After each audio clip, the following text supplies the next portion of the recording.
Palla rubata da parte di Costanza Verona, contropiede Geas, appoggio di Guatmei, 10-3, palla sotto, Fogg, 24 secondi, palla recuperata in estremi da Geas, Guatmei, Orozova sul pick and roll, palla sotto per Orozova, ottimo gioco tra Verona e Orozova, fuori per Anderson, palleggio RS e tiro in angolo. Una scossa positiva, intanto ottimo ribaltamento per Geas che trova la tripla con Saracrudo, cerca sotto in post basso Guatmei, ribaltamento per Saracrudo, in angolo per Orozova, la tripla, altra tripla, 14 secondi sul cronometro per concludere l'azione, ottimo alto basso di Orozova per Graves, Guatmei non prende il blocco di Graves, ma c'è la tripla di Sara Verona, a circolare la palla per Geas, attacco in area, ottimo passaggio di Giulio Arturi per Bashir Graves, sotto per Fogg, arriva tempestivamente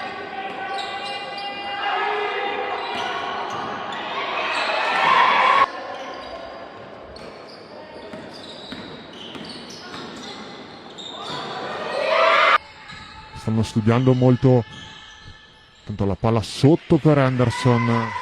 si apre, palla sotto per Graves che trova 2 punti allo scadere, si va a cercare Francesca Pasa, ottimo alto basso, sbaglia al secondo, lancio lunghissimo, ottimo assist, Giulio Arturi prova ad attaccare il centro dell'area, Bashir Graves, ottimo taglio di Guatmei da sotto, 2 punti. Ma sicuramente noi dobbiamo essere bravi a continuare a cercare buoni tiri, il ritmo. Taglio di backdoor di Ciavarella, rinuncia al tiro,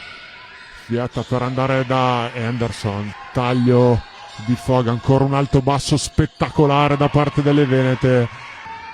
sceglie il lato di Orozova, esitazione, poi sceglie di attaccare da parte di Geas, continua il lavoro in alto basso da parte di Lupe che riesce a trovare la tripla, il pick and roll, 3 secondi, 2 secondi al termine, ottimo appoggio e conclusione, ottimo scarico per Saracrudo nell'angolo, tripla non va, Bashir Graves lotta come una guerriera, Saracrudo, taglio ottimo in mezzo all'area di Caterina Gilli, Giulia Arturi appena entrata, taglio di Saracrudo, Jasmine preferisce concludere, questa volta pressata molto bene da parte di Caterina Gilli, costretta alla penetrazione, canestro buono. Questo terzo quarto ci si perde Caterina Gilli in mezzo all'area, giro e tiro, il contropiede dall'altra parte Saracrudo, sotto per Jasmine Guatmei, prova l'anticipo Fogg, Tonetto in post basso, prova il giro e tiro, non riesce, ottimo difesa di Caterina Gilli, e Caterina Gilli 3 secondi, tripla di Giulia Arturi che va a segno. Si riparte con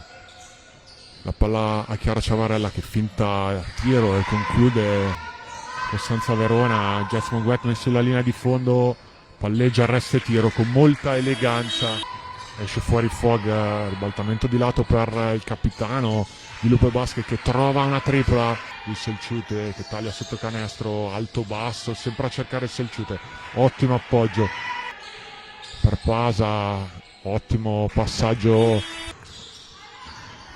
classe 95, intanto Jasmine Guatmei cambia lato su Jasmine Graves, ottimo alto che prende il pick and roll di Elisa Ercoli, sotto per Sabina Orozova che si libera, è ottimo movimento, un impatto silenzioso le prime 2 partite di Geas, arriva Merisio, la tripla di Merisio, Elisa Ercoli lotta sotto rimbalzo, conquista un rimbalzo, finisce al Palanat, Geas Basket vince 76-51 contro Lupe San Martino.